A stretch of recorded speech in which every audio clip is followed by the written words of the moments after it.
Hey guys, this is video number 3 for the day. It is January 3rd, 2019. So I don't know, say after that video year, me now make no more for you rest of a year, right? But I really wanted to just take this opportunity, this time, because I feel so compelled to share with everyone about coming to Japan, being in Japan, and some things. I want to save you the heartache of some things concerning finances before coming to Japan. So this short video is all about money, money, money, money. Okay, so first thing, remember that plan I talked to you about in the first video? It also refers to a financial plan. What is your financial objective? You must have one. Unless you just plan to come to Japan and just work. Okay?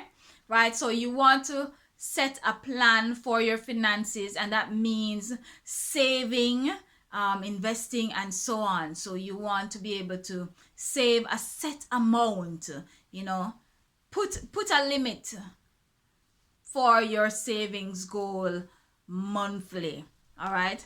Now, before you come to Japan, before you leave your country, let me say that more specifically, sort out your finances. I mentioned this in another video previously, but it is so critical, right? I've been in Japan almost 3 years. I have not returned to Jamaica yet, and I am being crippled right now by some things that I need to be in Jamaica to do, or I have to go through this rigmarole process of getting notarized documents sent to Jamaica and and all kind of stuff. All right, so your accounts, whatever accounts you have, investments, regular savings, checking, credit card, who has access to them? Are you the only signature on your accounts? I don't think that's the word I'm looking for, but I can't find it right now. Yeah, right? Do you have one or two persons that can access your account? I suggest have two at least, and set it up in a way that one person can go ahead and do whatever transaction without the other person, right? So meaning transactions require at least one signature, not both signatures. Because when you're not there, trust me, it can be so frustrating. All right, so that's it for your accounts. Credit union, regular people, I am so serious about that one.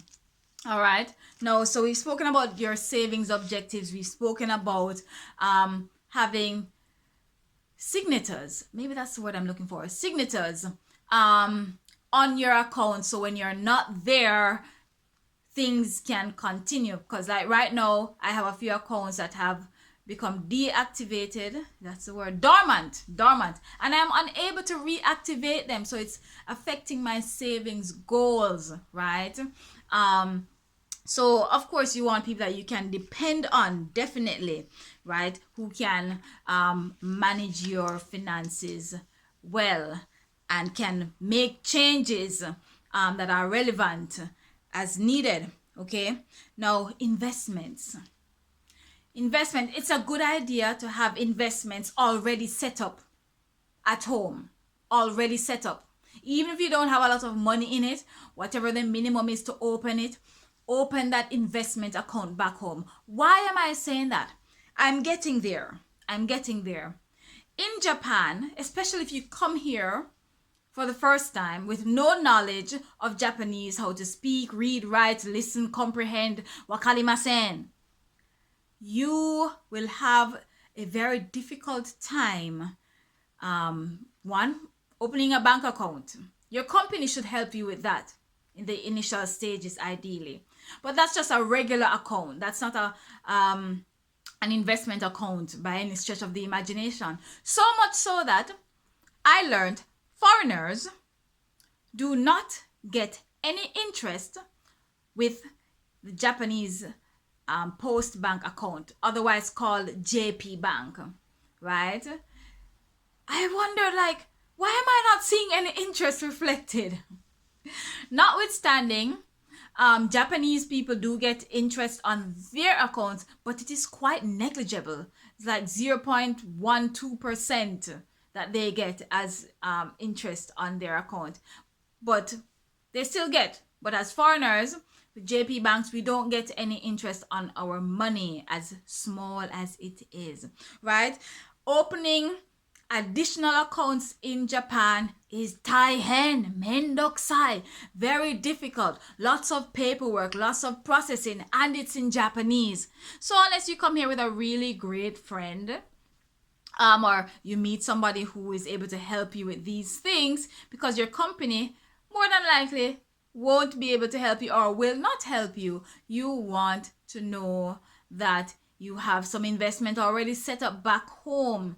Right now, there are some companies that are becoming more English user friendly or more foreigner friendly. So for instance, if you wanted to get a credit card, there are some companies that are specifically designed or targeting for foreigners. They do have special services for foreigners in English. So there are some options there, but the general and more accessible options usually require some amount of Japanese skills, and it can be so frustrating, so frustrating and so time consuming if you ever decide to use something like Google Translate, which I have done endless times and spent so many hours doing, only to have my application declined.